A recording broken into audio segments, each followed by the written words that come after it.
विघ्नहर्ता श्री गणेश, श्री गणेश, श्री गणेश।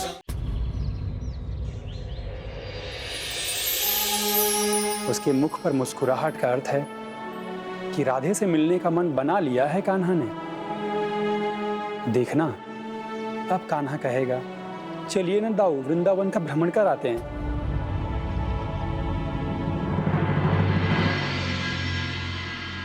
दाऊ, सुभद्रा, आप दोनों कब आए? अभी। किंतु आप कहाँ खोए हुए थे?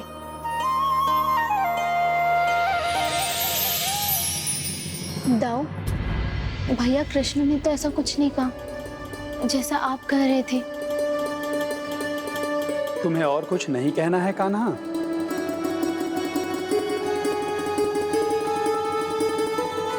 नहीं दाऊ, कहने को तो कुछ है ही नहीं। अपने मन के भावों को व्यक्त कर देना चाहिए कान्हा, अन्यथा उन्हें दबाने से वो किसी अन्य रूप में फूटते हैं। आप निरंतर मुझसे प्रश्न कर क्या कहलवाना चाहते हैं दाऊ? दाऊ, आपका अनुभव काम नहीं आया। वो राधा रानी का स्मरण नहीं कर रहे थे।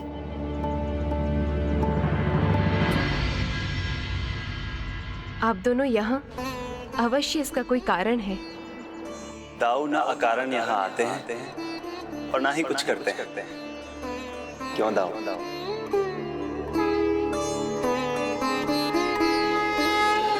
सूर्य ग्रहण ना दाऊ, उसी की चर्चा करने आए हैं ना?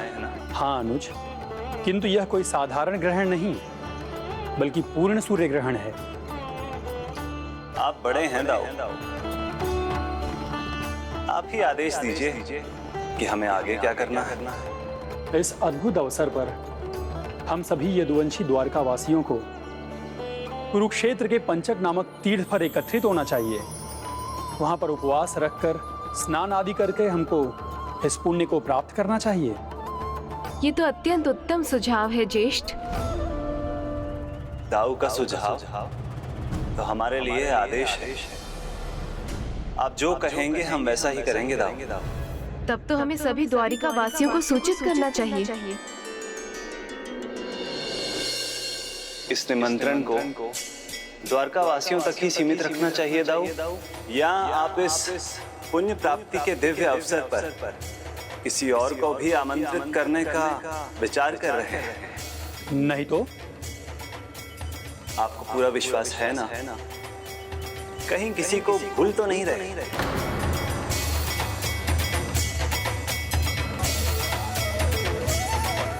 हाँ, ब्रजवासी यहाँ होंगे तो मैं अत्यधिक प्रसन्न होऊंगा। ये थी श्री कृष्ण जी की लीला। जो वो करना चाहते थे वो उन्होंने स्वयं ना करके प्रभु बलराम से करवा लिया। उनकी लीलाओं से पार पाने की क्षमता किसी में नहीं। ब्रजवासियों के आने की बात से कितने प्रसन्न हो गए हैं स्वामी। मुख का भाव देखिए, जैसे सहस्त्रों चंद्रमा दमक उठे हों। हाँ, और क्यों ना दमके, बरसाना वृंदावन से अधिक दूर नहीं। ब्रजवासियों भी तो आएंगे, उनके साथ राधा रानी भी तो आएंगी। ओह, तब तो मुझे भी उत्सुकता हो रही है इन दोनों के मिलन को देखने की। राधा जी के दर्शन की मेरी इच्छा भी पूर्ण हो जाएगी।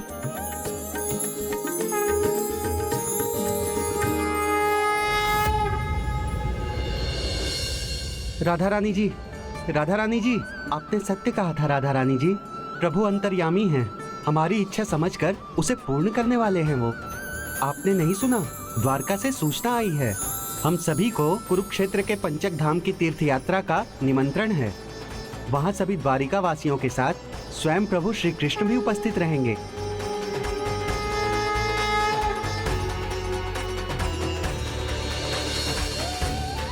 चिंता न करो कान्हा, सूचना पहुंच गई है। वृंदावन वासी यहाँ शीघ्र ही आते ही होंगे।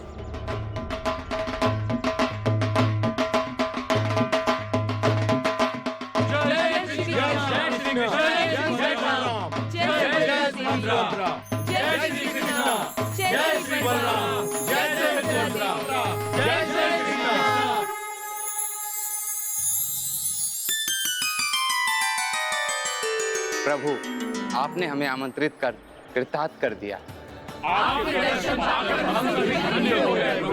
अपने तो अपने ही होते हैं, दूर होते हुए भी पास होते हैं।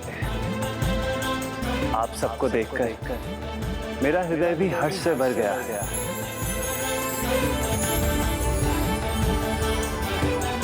किंतु वो कहाँ है जिन्हें देखने के लिए मेरे नयन व्याकुल हो रहे हैं?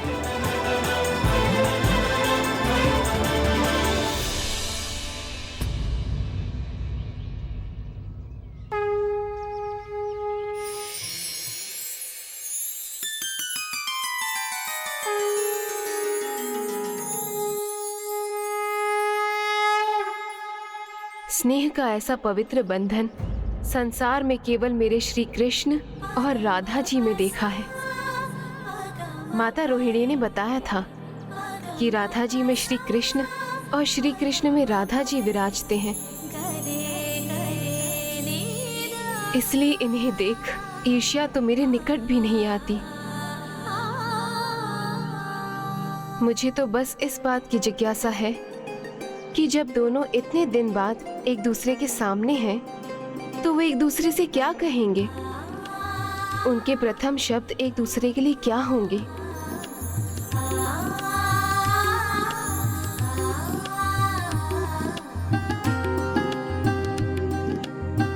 आपके आगमन से दुखों के काले मेघ छट गए हैं प्रभु, और आपके दर्शन पाकर हम सभी धन्य हो गए हैं प्रभु। हम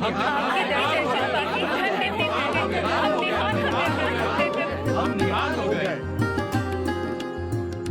अब हमारे स्नान और पूजा करने का समय हो चुका है।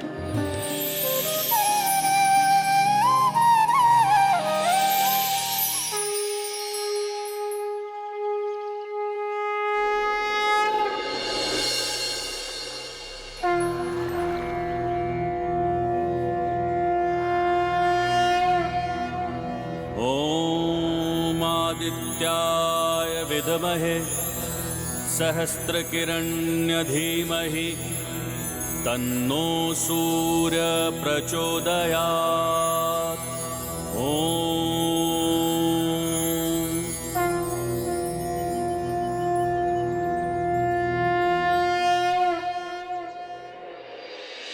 किंतु क्या प्रभु और राधा रानी जी को एक दूसरे से कुछ कहने का अवसर मिला?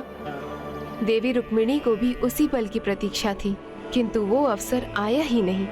देवी रुक्मिणी निराश हो रही थी क्योंकि शीघ्र ही सभी की विदाई का समय भी आ गया था और श्री कृष्ण एवं देवी राधा रानी ने एक दूसरे से एक शब्द भी नहीं कहा था।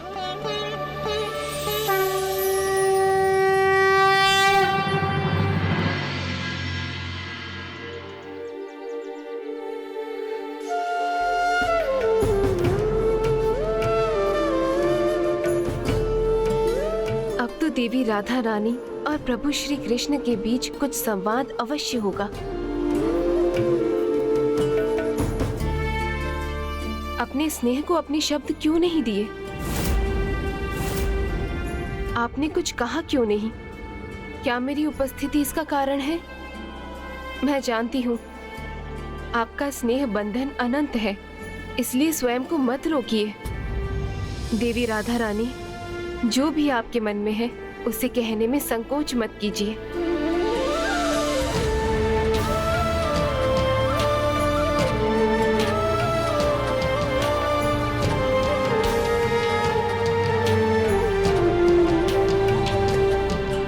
देवी रुक्मिणी,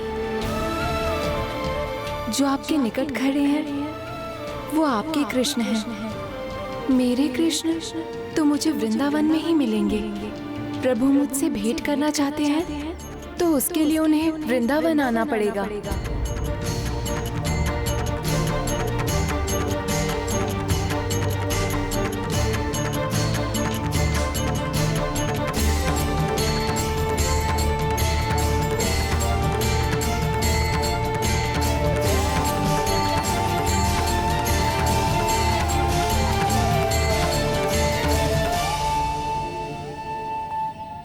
फिर क्या हुआ माता?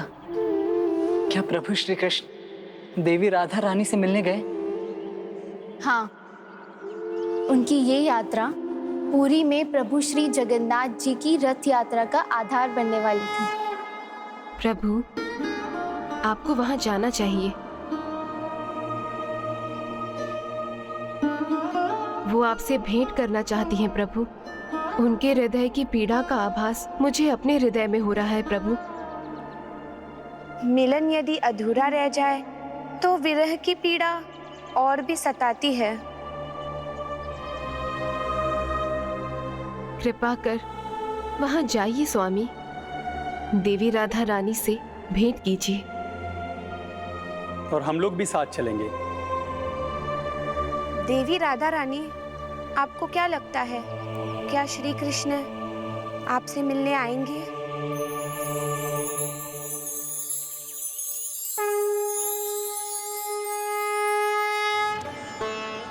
ये वन और यहाँ से वृंदावन के मार्ग में भैया की अनगिनत स्मृतियाँ छिटकी होगी ना।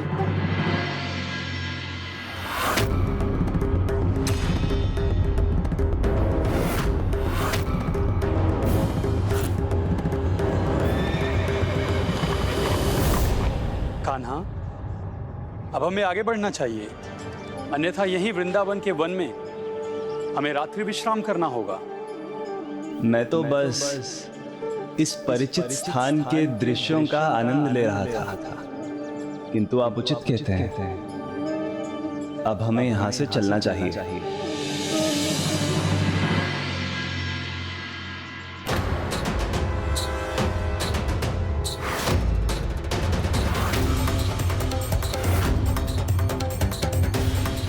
किंतु हमारे रथों के अश्व वो कहाँ चले गए?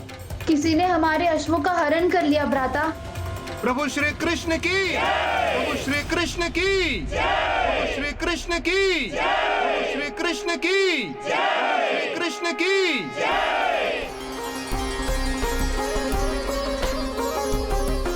हमारे प्रभु वृंदावन पधारे हैं तो इनके स्वागत का दायित्व अब हमारा है। जब अश्व नहीं है तो हम स्वयं उनके रथों को खींचकर हम वृंदावन ले जाएंगे। प्रभु मना मत कीजिएगा, इस सेवा का अवसर हमें देने की कृपा कीजिए।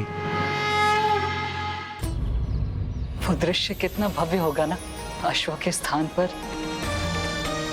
वृंदावन वासी प्रभु के रथ खींच रहे थे। हाँ, वृंदावन वासियों के प्रभु प्रेम की ये पराकाष्ठा थी और उन्होंने जो कहा वो कर भी दिखाया। प्रभु के रथों को हाथों से खींचते हुए वो वृंदावन तक ले गए। जय श्री कृष्ण जी, जय बलराम जी, जय सुभद्रा जी।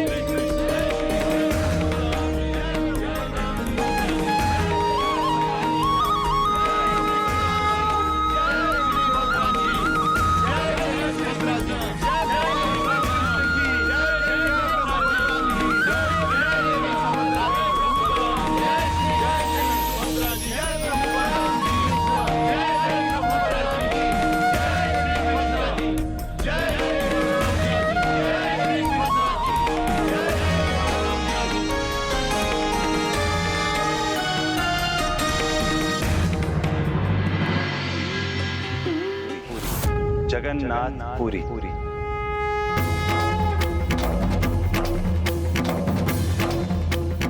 प्रभु जगन्नाथ की, प्रभु जगन्नाथ की, प्रभु जगन्नाथ की।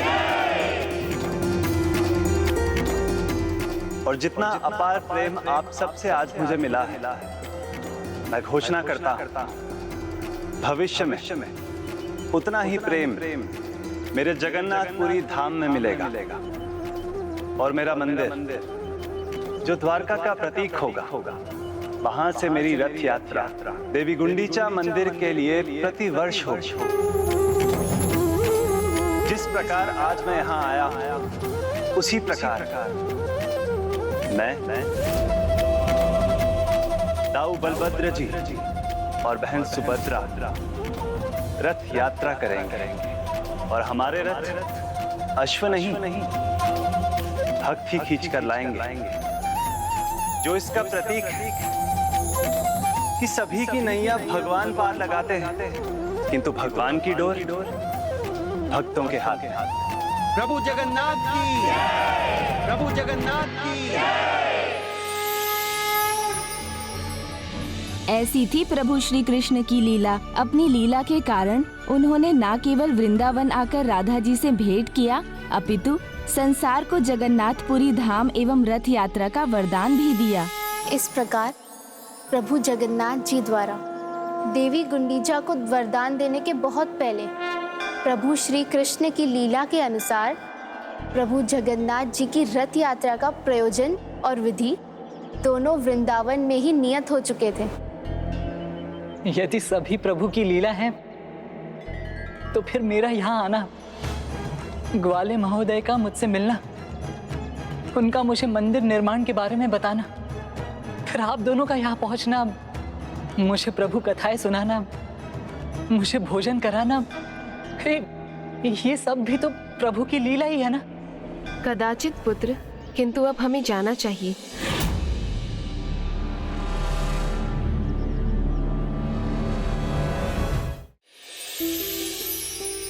आप दोनों ने मुझे माँ और बहन का स्नेह दिया, अपना इतना समय दिया। आप दोनों का बहुत बहुत धन्यवाद। जाते जाते आप दोनों से एक और विनती है कि मुझे अपने इस छोटे भाई को और अपने पुत्र को यह आशीर्वाद दीजिए कि प्रभु जगन्नाथ जी स्वयं आकर मेरा हाथ थाम ले। हमारा आशीर्वाद तुम्हारे साथ है पुत्र। किंतु अब हमें चलना चाहिए।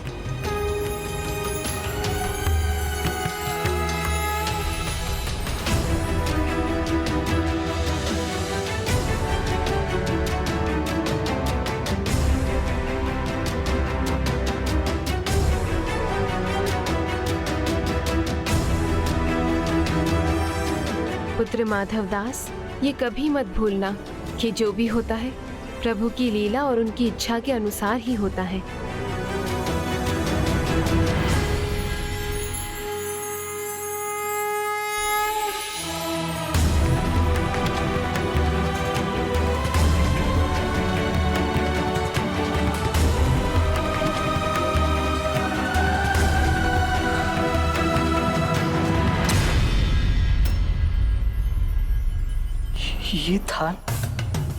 ये थाल तो यहीं छोड़ गई माता बहन। अभी तो यही थी, अचानक कहाँ अंतर ध्यान हो गई। इन थाली का क्या करूं? इसे धोकर रख देता हूं। कल जब वो वापस आएंगी तब उन्हें लौटा दूंगा।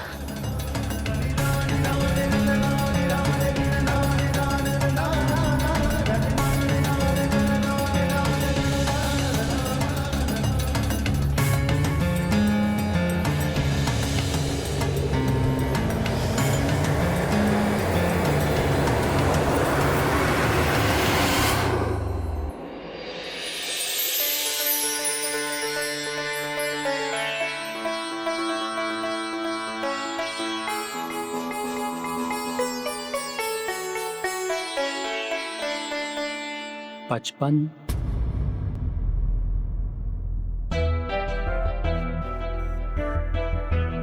ये कैसे संभव है? क्या हुआ? आप चिंतित क्यों हैं? चिंता की तो बात है, गिनती में एक स्वर्ण थाल कम है। क्या? ये कैसे संभव है? मंदिर से एक स्वर्ण थाल भला कहां जा सकती है? नहीं नहीं, आपसे ही गिनती में भूल हुई होगी।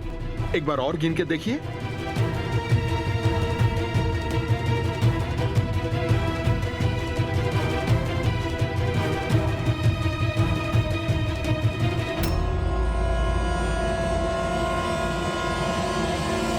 नहीं, गिनती बिल्कुल सही है। असंभव। मंदिर में चोरी करने का दुस्साहस कौन कर सकता है? कहीं इसका दोष हम सभी पर ना लग जाए।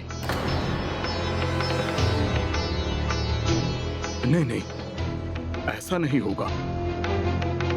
हमारा कर्तव्य है राजा को सूचित करना। जो मुझे अब करना होगा, अब उनके सैनिक ही उस चोर को ढूंढेंगे। जिसने भी ये अपराध किया है, कहीं भी क्यों ना हो, वो बचकर नहीं जा सकेगा। वो अवश्य पकड़ा जाएगा।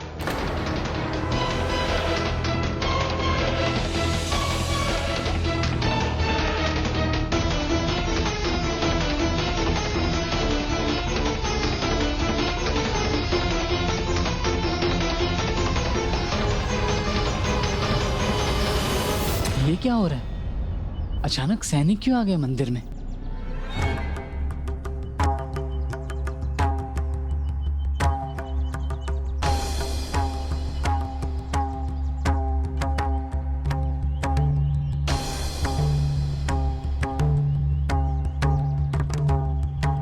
कुछ तो ऐसा हुआ है वहां जो नहीं होना चाहिए था।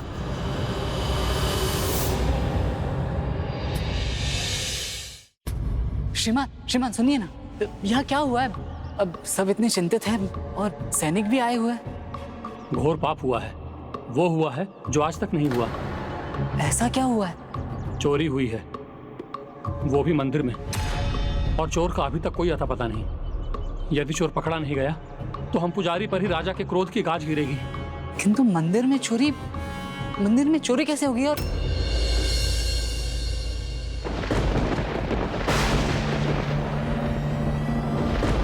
बताइए ना, चोर क्या ले गया मंदिर से? वही जो तुमने चोरी की है। मैंने? आप ये क्या कह रहे हैं? मैं तो मंदिर के भीतर भी नहीं गया। ये सब सेनापति को बताना। सेनापति जी, चोर मिल गया है। यही है हमारे सामने।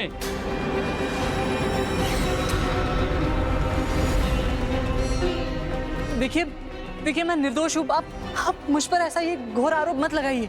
ये रही आपकी स्वर्ण थाल और ये रहा आपका चोर।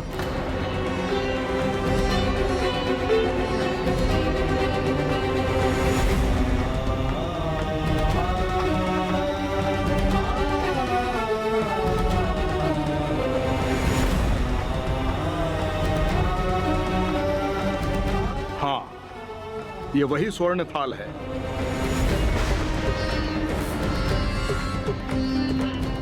बंदी बना लो इस चोर को।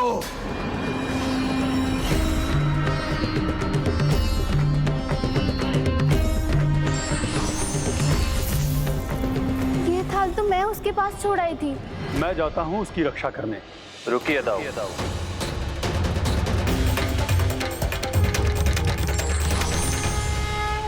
स्वामी, भक्त माधव दास के साथ ये अन्याय हमारे कारण ही हो रहा है। मुझे वहां लौटकर उसकी सहायता करनी चाहिए। रुक जाइए, उसे स्वयं प्रयास करने दीजिए। अपनी बुद्धि, अपने विवेक को जागरूक कर उसे अपनी समस्या का समाधान स्वयं ढूंढने दीजिए। देखिए मैं चोर नहीं हूँ, मैं भक्त हूँ। मैंने कोई चोरी नहीं की। इतने दिनों से इसी ताक में बैठा था, एक थाल तो मिल गया, और भी बहुत कुछ चुराया होगा तूने।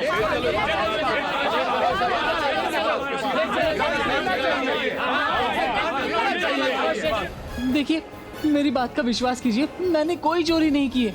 भगवान के लिए मेरा विश्वास कीजिए। ये जगन्नाथ जी कदापि नहीं हो सकता। जगत के नाथ जगन्नाथ, और ये नहीं। उन भगवान के लिए जिन्हें मानने से तुमने मना कर दिया था। ये वही है जो जगन्नाथ जी पूरी मंदिर में आकर प्रभु की प्रतिमा के सामने खड़े होकर उन्हें जगन्नाथ जी मानने से मना कर दिया था। मंदिर में भला और कौन चोरी कर सकता है? वही ना जो प्रभु के अस्तित्व को स्वीकार ना करे। इसलिए थाल भी इसके पास था और चोर भी यही है। इसलिए और किसी भी प्रमाण की आवश्यकता नहीं है। सेनापति जी, इस दुष्ट को महाराज के पास ले चलिए और इसे इतना कड़ा दंड मिलना चाहिए कि ये चोरी करना भूल जाए। ले चलो इसे। देखिए अब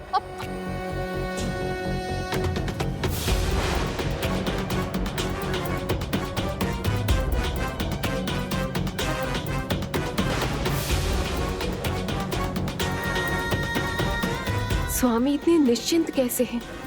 जैसे उन्हें अपने भक्त की कोई चिंता ही ना हो।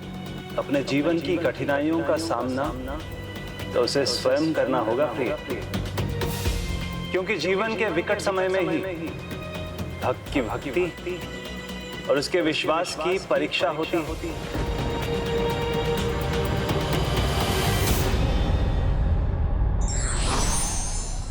भगवान अपने भक्त की परीक्षा अवश्य लेते हैं, किंतु उनका साथ कभी नहीं छोड़ते जिनकी आस्था अटूट होती है।